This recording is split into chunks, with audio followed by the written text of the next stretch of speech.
اعوذ باللہ من الشیطان الرجیم بسم اللہ الرحمن الرحیم۔ کروڑوں درود و سلام محمد و آل محمد کی ذات اقدس پر۔ عزیز طلباء و طالبات، جیسے کہ گزشتہ لیکچر میں ہم نے اپنے نصاب میں شامل شہزاد احمد کی غزل کی تشریح مکمل کی تھی، انشاءاللہ آج ہم اس غزل کے آخر میں دی گئے مشق یعنی سوال و جواب کے بارے میں پڑھیں گے۔ پہلا جو سوال اس مشق میں شامل ہے اس کا حصہ اول، شاعر نے اصرار کرنا کیوں چھوڑ دیا؟ اصرار کے لفظی معنی ہوتے ہیں بیٹے ضد یا ہر درمی خودداری۔ اس کا جواب آپ نوٹ فرما لیجئے۔ عشق میں خودداری ضد اور انانیت کا وجود ناکامی کا حوالہ ٹھہرتا ہے۔ چونکہ شاعر جس کے عشق میں گرفتار ہے وہ اپنے محبوب کی ہر ایک بات کو مانتا ہے، کیونکہ عشق میں مانا جاتا ہے، منوایا نہیں جاتا۔ اسی لیے شاعر اپنے محبوب کی ہر بات پر سر تسلیم خم کرتا ہے، اسی لیے اس نے محبوب کی مرضی اور رضا کا پابند ہو کر اصرار کرنا چھوڑ دیا ہے۔ سوال نمبر 2، گلیوں کی خاک ہونے سے کیا مراد ہے؟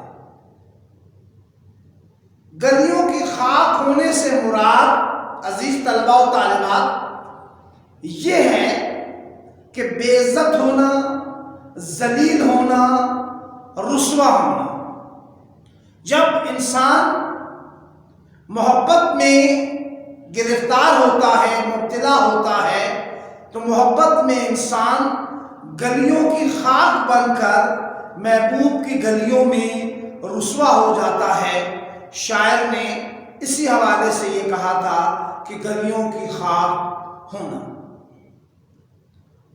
اس کا جز نمبر 3 یعنی جیم، زخم سینے سے کیا مراد لی گئی ہے؟ عزیز طلباء و طالبات، زخم سینے سے مراد مشکل وقت میں کام آنا، داد رسی کرنا، مصیبت کے لمحات میں ساتھ دینا، دکھ اور درد بانٹنا۔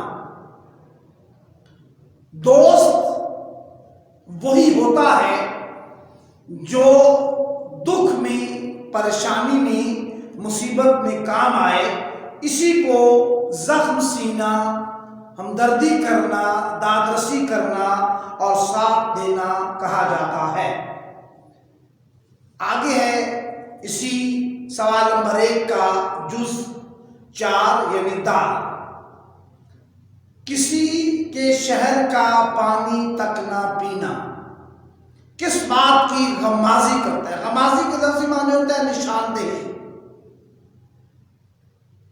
کسی شہر کے پانی تک نہ پینا اس بات کی غمازی کرتا ہے، اس طرف اشارہ کرتا ہے کہ اس شخص کے اندر، اس فرد کے اندر نفرت، دشمنی اور انا پرستی بہت زیادہ موجود ہے۔ وہ اپنی انفرادیت قائم رکھنا چاہتا ہے۔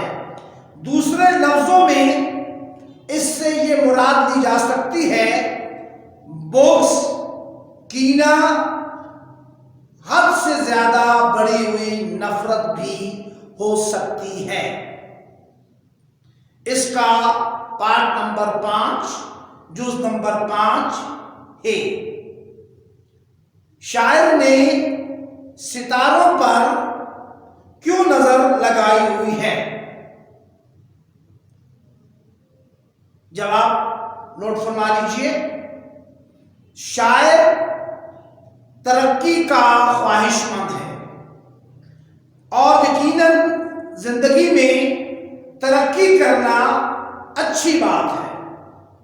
اسی ترقی کی خواہش کے پیش نظر اس نے اپنے مقاصد کو بلند رکھا ہے، اور اس کی نظریں آسمان پر ہیں، اور اسی لیے شاعر نے کہا کہ اس نے اپنی نظریں ستاروں پر لگا رکھی ہیں، یعنی اس کے عزائم اور مقاصد بہت بلند ہیں، اور وہ زندگی میں ترقی کے راہ پر خوب سے خوب تر اور آگے سے آگے بڑھنے کا خواہش مند ہے۔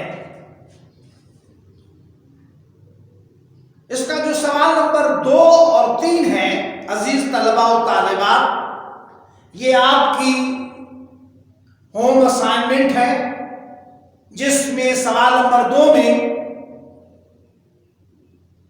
اس غزل کے ردیف کے بارے میں پوچھا گیا ہے۔ یقیناً آپ نے ردیف کی تعریف پڑھنے کے ساتھ ساتھ یاد بھی رکھی ہوگی۔ ردیف اس لفظ کو کہا جاتا ہے جو بار بار دہرایا جائے۔ مثلاً اسی غزل کا جو ردیف ہے وہ ہے کرتے تھے۔ اسی طریقے سے سوال نمبر 3 جو ہے وہ آپ کا امتحانی نقطۂ نظر سے یا امتحانی طریقہ کار سے مطابقت نہیں رکھتا۔ فیڈرل بورڈ کے امتحانات میں اعراب لگانے کا سوال نہیں شامل ہوتا۔ سوال نمبر 4 جو ہے وہ تشریح سے متعلق ہے۔ یقیناً غزل کی تشریح کے دوران تفصیل کے ساتھ اس شعر پہ بات ہو چکی ہے۔ آپ کی ہوم اسائنمنٹ ہے 2 اور 4، تیسرا شامل نہیں ہے کہ آخر کار ہوئے تیری رضا کے پابند، ہم کے ہر بات پہ اصرار کیا کرتے تھے۔ اس اشعار کی تشریح آپ نے ہوم اسائنمنٹ کے طور پہ لکھ لی ہے۔ ایک اور بات عزیز طلباء و طالبات جو بارہا آپ سے کہی گئی، اور یقیناً آپ اس سے بخوبی آگاہ ہیں، جو وفاقی تعلیمی نظامات کا طریقہ امتحان ہے، اس کے اندر مشق میں دیے گئے سوالات کے علاوہ متن سے بھی اضافی سوالات شامل کیے جاتے ہیں۔ اس غزل کا اگر ہم جائزہ لیں تو یہ 4 سوالات جو ہیں وہ اضافی طور پر بن سکتے ہیں۔ نمبر 1، شاعر نے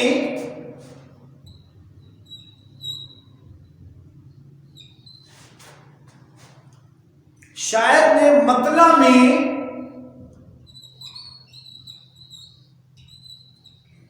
کس بات کو باعث راحت قرار دیا ہے؟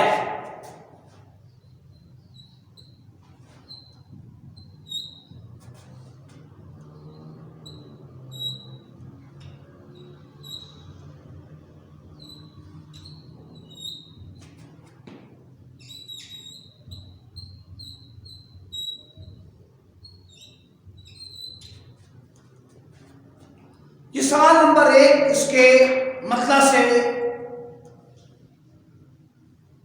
لیا جا سکتا ہے۔ شاعر کہتا ہے کہ محبوب نے ہمیشہ مجھے نظر انداز کیا، جو تڑپ اس کے لیے میرے دل میں ہے وہ اس کے دل میں نہیں، باوجود اس کے کہ اس نے مجھے نظر انداز کیا، لیکن جب کبھی کہیں بھی میں اس کو نظر آتا تو وہ مجھے پہچان لیتا تھا۔ میرے لیے یہی بات کافی تھی، اور شاعر کے نزدیک اسی بات کو رات کا باعث یعنی اسی بات کو اس نے کہ وہ مجھے اس شدت سے نہیں چاہتا جس شدت سے اسے میں چاہتا ہوں، لیکن جب کبھی بھی میری اس سے ملاقات ہوتی ہے وہ مجھے پہچان لیتا ہے، یہی بات میرے لیے باعث اطمینان اور راحت ہے۔ سوال نمبر 2، شاعر نے دوستوں سے کس بات کا گلہ کیا ہے؟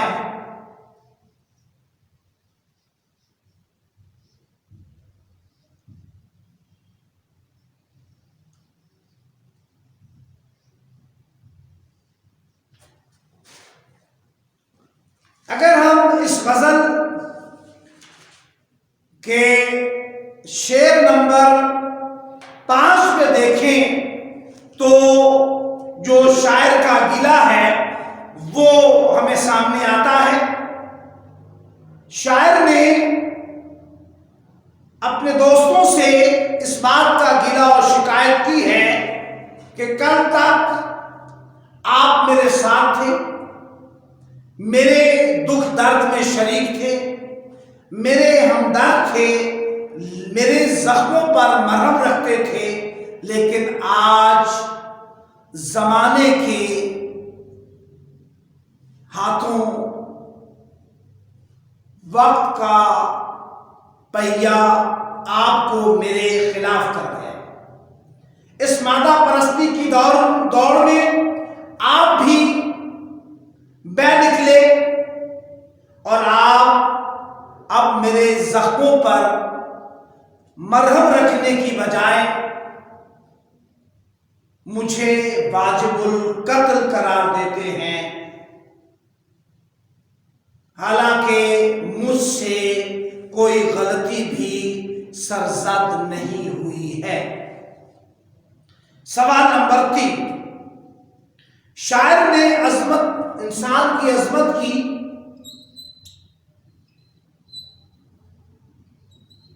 شاعر نے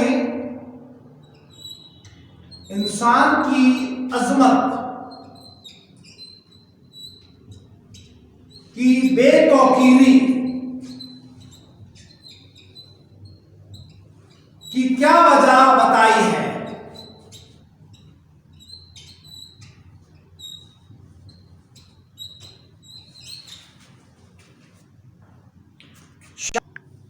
شاعر نے انسان کی عظمت کی بے توقیری کی کیا وجہ بتائی ہے یا کیا سبب بتایا ہے؟ شاعر نے اس بارے میں بات کرتے ہوئے اس بات کا اظہار کیا ہے کہ زمانے میں روایات تبدیل ہو رہی ہیں، اس تبدیلی کے نتیجے میں کئی روایات دم توڑ رہی ہیں اور کئی نئی روایات پیدا ہو رہی ہیں، لیکن اب ایک عجب دور آ گیا ہے۔ آج کا انسان اپنی قدر و منزلت کھو رہا ہے، یعنی آج کے انسان کی کوئی قدر و منزلت نہیں رہی۔ آج انسان اپنے ہی ہاتھوں رسوا ہو رہا ہے۔ انسان دوسرے انسان کو حقارت و نفرت کی نظر سے دیکھتا ہے۔ آج سے پہلے جو انسان کی عظمت تھی، آج کے دور میں وہی عظمت انسانیت ختم ہو گئی ہے، یعنی اس کی کوئی حیثیت باقی نہیں رہی۔ سوال نمبر 4 جو اضافی بن سکتا ہے وہ جو اس غزل کا آخری شعر ہے یعنی مقطع، اس کا دوسرا مصرع ہے،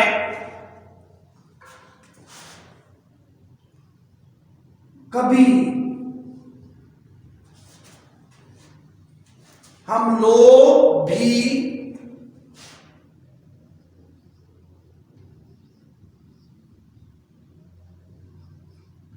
مٹی میں جیا کرتے تھے.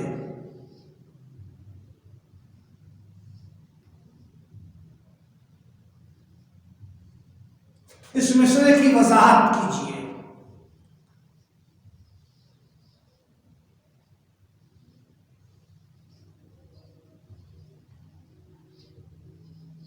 وضاحت کریں. یہ پھر میں سوال آپ کو دہرائے دیتا ہوں کہ یہ اس غزل کا جو مطلع ہے شہزاد احمد کی غزل کا، اس کا جو دوسرا مصرع ہے مقطع کا، کبھی ہم لوگ بھی مٹی میں جیا کرتے تھے، اس مصرعے کی وضاحت.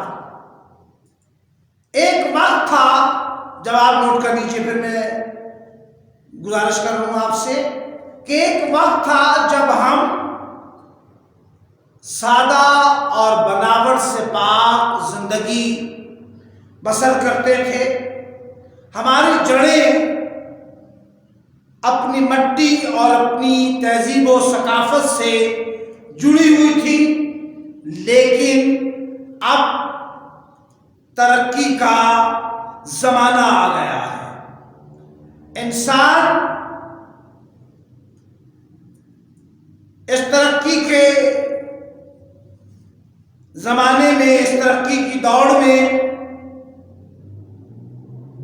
آگے بڑھتا چلا جا رہا ہے، اور اب انسان نے زمین سے بڑھ کر ستاروں پر جہان کی تلاش شروع کر دی ہے. لیکن انسان کو اس تیز دوڑ میں، اس ترقی کی رفتار میں اپنی حیثیت کو نہیں بھولنا چاہیے، یاد رکھنا چاہیے. عزیز طلباء و طالبات، یقیناً آپ کو آج کے اس لیکچر میں مشق کے حوالے سے موجود سوالات اور جو ممکنہ اضافی سوالات اس غزل کے میں سے بن سکتے ہیں وہ اچھی سے سمجھ آ گئے ہوں گے. پھر میں آپ کی ہوم اسائنمنٹ جو ہے وہ دہرائے دیتا ہوں کہ اس غزل کا سوال نمبر 2 یعنی ردیف جو اس غزل کا ہے، اس کے آپ نے ہوم اسائنمنٹ کے طور پہ لکھنی ہے.